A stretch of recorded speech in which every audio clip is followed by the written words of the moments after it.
보면 우리들이 주님을 버리고 떠나가면 우리 힘으로 도저히 하나님께 못 갈 것 같죠. 주님이 언제나 먼저 다가오셔요.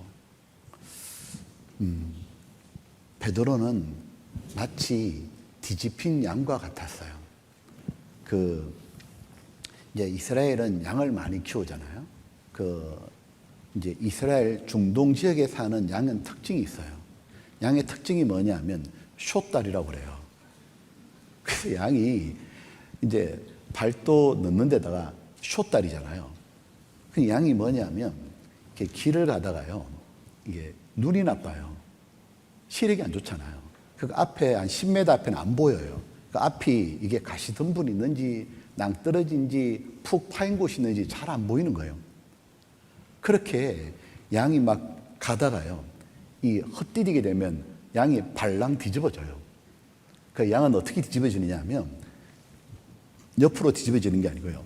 양은 이렇게 사지를 하늘을 향해서 완전히 발랑 뒤집어져요. 그러면 문제는 이 뒤집힌 양이 자기 힘으로 도저히 일어나지를 못한답니다. 그럼 어떻게 했냐면 그때부터 완전히 난리가 난대요. 울기 시작하고 사지를 뒤흔들어요. 막 이렇게요. 그럼 어떤 일이 벌어지냐면 시간이 지나면 양은 위가 4개잖아요. 이 위 4개에서 가스가 다시 차오르기 시작하는 거예요. 그러면 양이 조금만 더 시간이 지나면 결국 양은 가스가 온몸에 닿고 죽어버립니다. 양이 할 수 있는 건 뭐냐면 그냥 우는 것밖에 없어요. 근데 양이 이렇게 뒤집어져가 막 울잖아요. 그러면 이 양의 울음소리를 누가 듣냐면 늑대도 듣는 거예요. 그럼 이제 늑대가 얼마나 좋겠어요, 그냥. 뭐 힘들게 잡지 않아야 되고 딱 있는 고기니까. 그 늑대가 뎁다 뛰는 거죠. 자, 이 선한 목자는요, 양을 사랑하는 목자는 양을 항상 이렇게 이제 돌보잖아요. 그 양이 이렇게 100마리가 있는데 숫자 이렇게 카운트를 해보는 거예요. 카운트를 딱 하는데 한 마리가 안 보이는 거예요. 제 길로 간 거예요. 이 양이 특징이 뭐냐면 이게 눈이 나쁘니까 방향 감각을 상실해요. 그래서 집하고 멀어지면 절대로 자기 발로 집에 못 돌아와요. 뭐 진돗개는 뭐 한 달 만에 돌아오고 1년 만에도 돌아오고 막 그러잖아요. 양은 각기 제 길로 가면은 절대로 주인에게 집으로 못 돌아와요.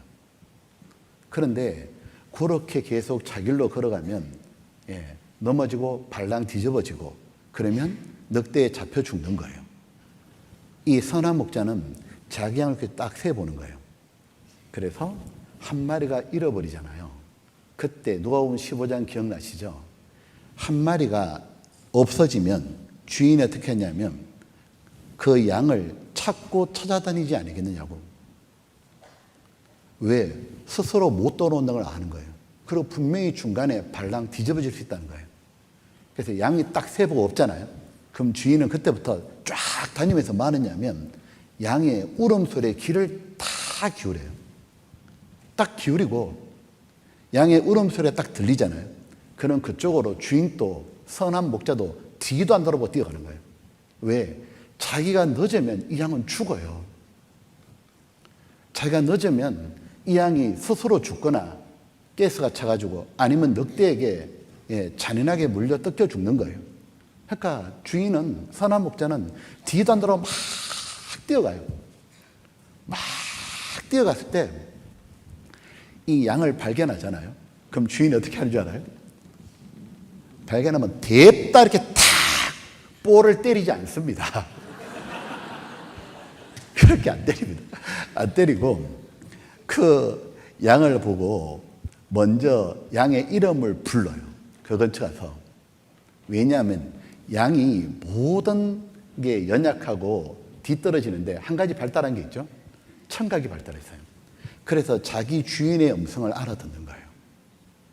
그 자기 주인의 목소리를 들으면 그제서야 양이 안심을 하기 시작해요. 가가지고 주인은 선한 목자는 자기 양의 이름을 다 아니까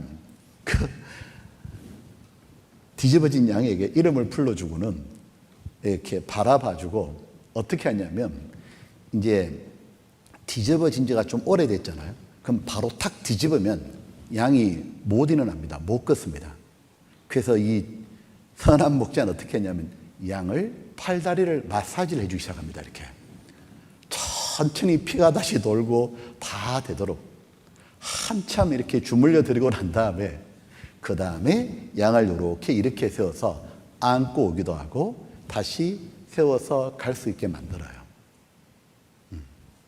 바로 양이 할 수 있는 거는 우는 것밖에 없었어요. 그때 선한 목자이신 예수님이 먼저 다가가시는 거예요. 양은 울고만 있었는데 베드로는 자기가 죄를 지어서 도저히 주님 앞에 갈 수도 없고 자기가 얼마나 힘들었겠어요. 닭이 3번 울 때마다 베드로도 통곡했잖아요. 그 좋으신 예수님 앞에 서지도 못하겠고 눈물밖에 안 나겠죠. 그 목소리를 예수님이 들으신 거죠. 그리고 예수님은 그 베드로를 찾아가신 겁니다. 그리고 예수님은 베드로를 천천히 뒤집어 주셨습니다. 베드로를 마사지해 주시면서 천천히 이렇게 세우시는 거죠.